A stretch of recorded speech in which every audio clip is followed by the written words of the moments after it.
So hi everyone, and a really warm welcome to this video.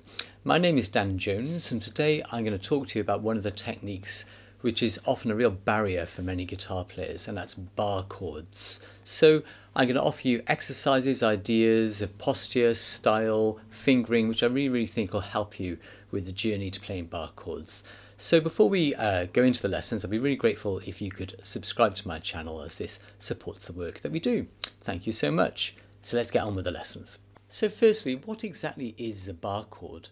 A bar chord is when you hold down a chord with your left hand, in my case your fretting hand, and the index finger takes on the role of a nut to apply pressure to all the strings, or if you like, it acts as a capo.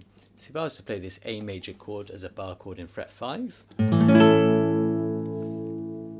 I can achieve exactly the same sound by holding an E shape of fret 5 with a capo.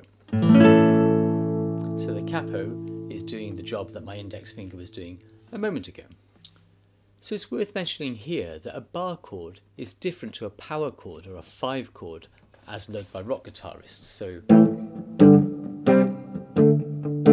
if I was playing something in a rock style, although it looks like a bar chord, what I was actually doing there was playing the 5th fret with my index, holding those two notes with fingers 3 and 4, and the index was actually damping the upper strings,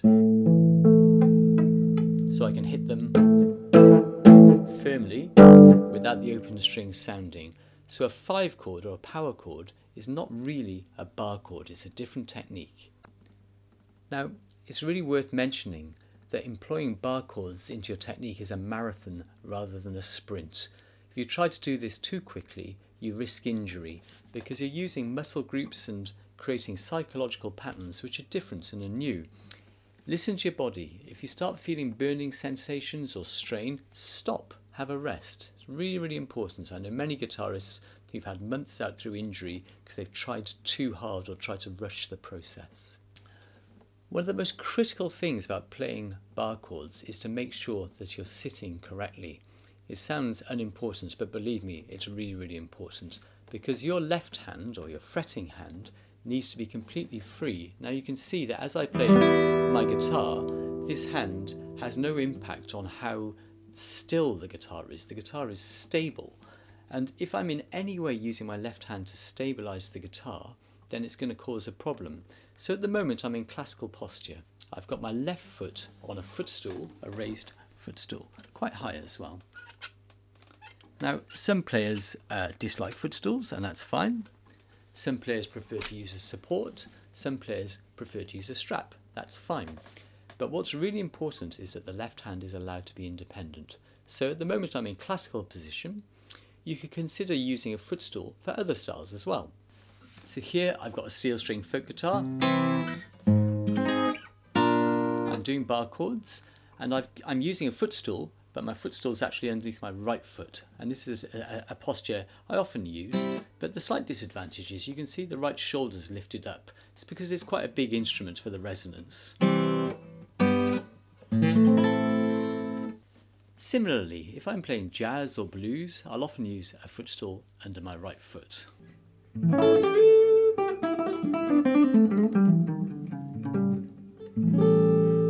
The guitar's stable, and the left hand is in no way supporting the neck.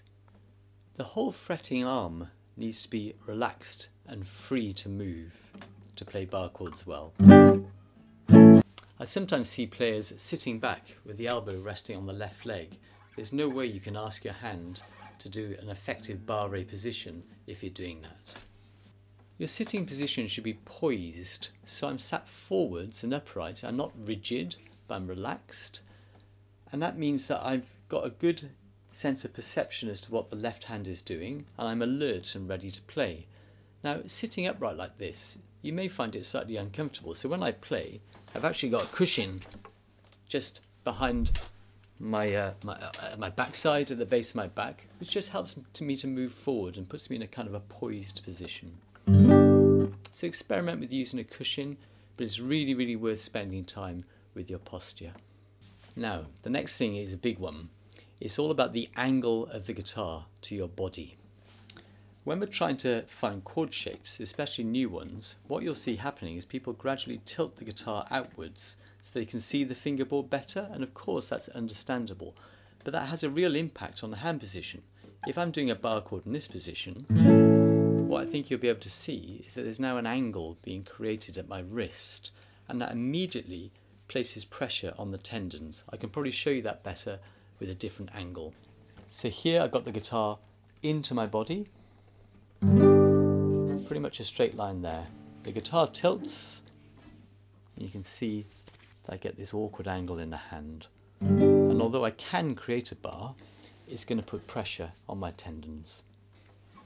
You can try an experiment. Put your hand like this and create a fist. Easy. If you bend your hand like this and you try to create a fist, you'll feel strain there. It's the same thing if your hand's bent at an awkward angle here due to the guitar tipping forward. You're going to create pressure and tension in the tendons and the muscle groups here at the top of the hand. Another very important element is the thumb position. Now, classical players play with the thumb behind the neck. I'm very aware that steel string players, electric players, play with the thumb over the top often. So this might be done to actually press notes, or it might be done to mute notes. But when you play a bar chord, that thumb has to come behind the neck. So here you can see that the thumb is about halfway down the back of the neck, and it's positioned more or less behind the index, maybe moving very, very slightly towards the middle finger. So let's imagine I'm playing a style, a blues style, where I may want to play some individual notes with the thumb higher. And then I went to a bar chord. The thumb may need to move up and down.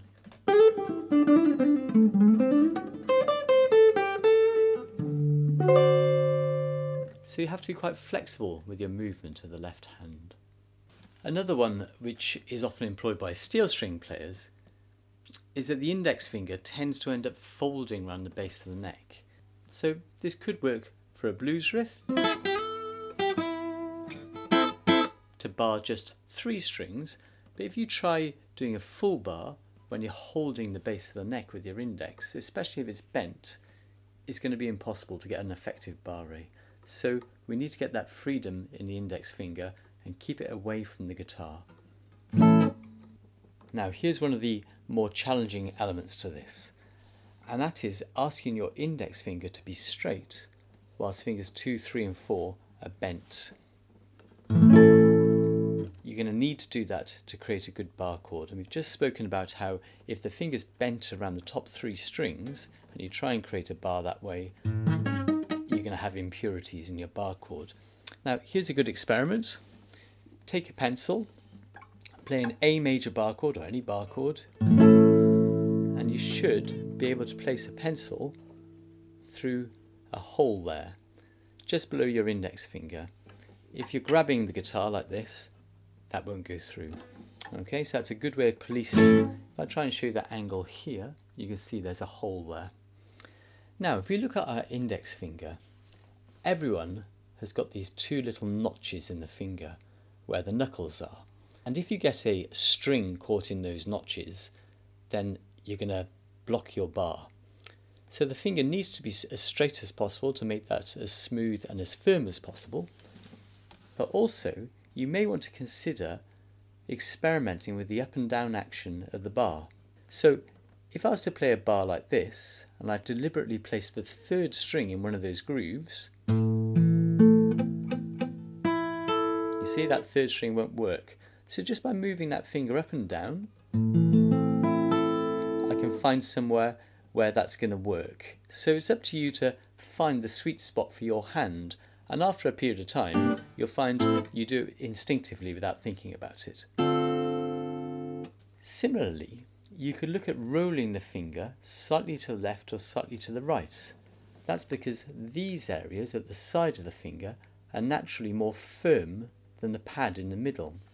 Now you can't do anything too radical here, but here's an A minor bar chord. I'm going to very slightly turn the finger away from the chord, and that gives me a bit more clarity. Or you could try rolling it towards the fingers. experiment with that. So now exercises. Again, I can't overemphasize how important it is to make these a gentle, progressive thing. Please, please don't do them all at once in one sitting on your first day at working at this. So what we're trying to do is make the index finger work independently to fingers 2, 3 and 4. So here's a great exercise. I'm going to go to the 5th position and I'm aligning all 4 fingers on the 3rd string. And all I'm going to do is just bring the index finger up and down. You can put some pressure on if you like to create notes, but what's really important is that fingers 2, 3 and 4 don't move. So I'm tapping those notes. And you can also then do the same horizontally. So I'm going to the fret before and back, but I'm making sure that fingers 2, 3 and 4 are still. Now you can expand on this technique. You can lift off fingers 1 and 2, put 1 on the string above and 2 on the string below, like this, and swap them round, but making sure that fingers 3 and 4 don't move. I can do the same with fingers 2 and 3, making sure 1 and 4 don't move. Now I'm going to do the same with 3 and 4. Bit more difficult, but we're making them work independently. You can go to the outer strings as well. But at the moment we're thinking about the index finger and making that work on its own. Here's another great exercise. I'm going to think of A minor again. I'm putting my fingers 3 and 4 on fret 7, and what I'm going to do is create a sound by slapping my index against the strings. And I'm asking the index to do that on its own without the assistance of finger 2. Now what you can do is take one note, here's the 3rd string, a C, listen for that note. I can just hear it there. Go to the 3rd position and I listen out for the D on the string 2. There it is. So you can just do 4 or 5. Rest your hand, let your hand drop, let the blood flow back into the fingers. Take it gently. Now we just touched upon this in the last exercise, that often when people do bars is that the 2nd finger tries to help the bar. So we put down the bar and the 2nd finger sits on top of the finger, yeah, in an attempt to help it. That will never work, yeah. You have to make that finger work on its own. So put down your bar, just really work at separating the gap between fingers 2 and 1. So you just get used to using finger 1 on its own. Now related to that is the idea of in what order we put the fingers down when we're playing a bar. And it's very, very natural to want to find your bar first. So let's imagine we're playing A major to F sharp minor. It's really instinctive to play the A major chord, put down the bar, and then try and find the other fingers after the bar. But as soon as you put down that bar, you employ effort in the hand, and the other fingers very naturally try to help the bar, and also they get tension. So immediately you're working against the bar. So instead, try putting the weaker fingers down first. Now I'm going to do this slowly. Here's A major, F sharp minor, and I put down fingers 3 and 4, and then the bar.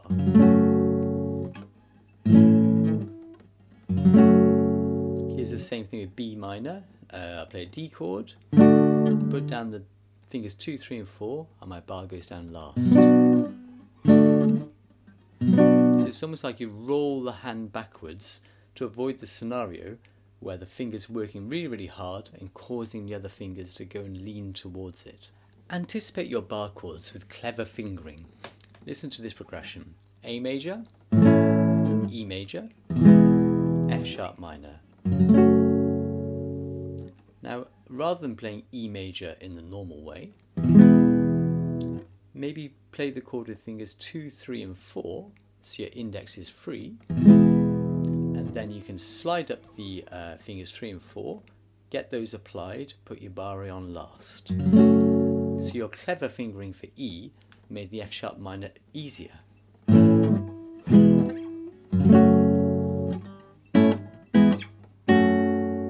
Another tip is to practice with a capo. So I'm going to put this capo at fret 5, could be higher or lower, doesn't matter. And I'm going to play with the capo and a barre. So here's my capo at fret 5. I'm going to play a B minor bar chord. So that's actually at fret 7 now. I'm going to do the finger slapping exercise. See, even though this is a steel string guitar, that's much easier because the frets are smaller, everything's closer to my kind of consciousness, if you like, physically, and the strings are closer to the fingerboard. So rather than launching straight into doing the slapping exercise with F minor, which is very challenging, start with the capo at fret 5. Maybe do that for a week, then drop down a fret. We'll try F sharp minor. So you're making it a progressively more difficult process. If you're playing fingerstyle, think, can I avoid the bar chord? Listen to this progression.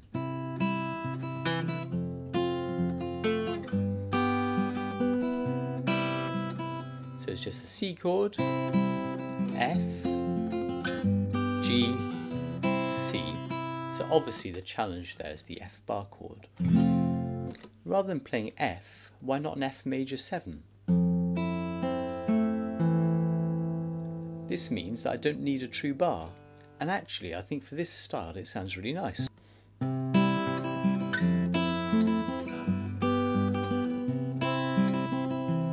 You get a more open sound. Similar thing could be here, D, B minor, a bar chord, G, A. You could do D, B minor 11. So B minor 11 involves the index finger only pressing down the B, but I'm not doing a bar, I've got the open E. You get that lovely open resonant sound.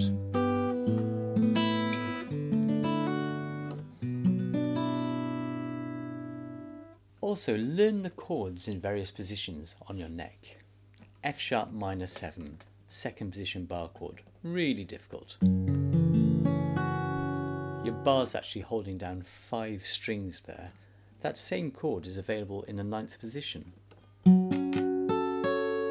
I would argue it sounds musically better here because here it's very muddy.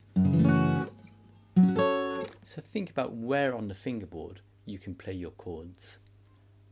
Also, remember that bar chords are often made necessary because we're playing with a pick or strumming. So this G minor chord, because I strummed it, I had to bar all 6 strings. Ask yourself, can you play just a triad? Here's a G, B flat, D. I can do those with 3 separate fingers, and by using my fingers I can avoid the need for a bar chord. So a progression like this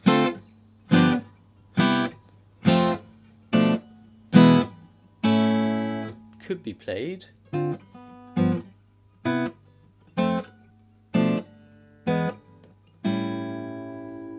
and I think that sounds more clean anyway, and you can see I did far fewer bar chords because I was picking out individual strings rather than strumming them all. So my friends, I hope very much you found that useful.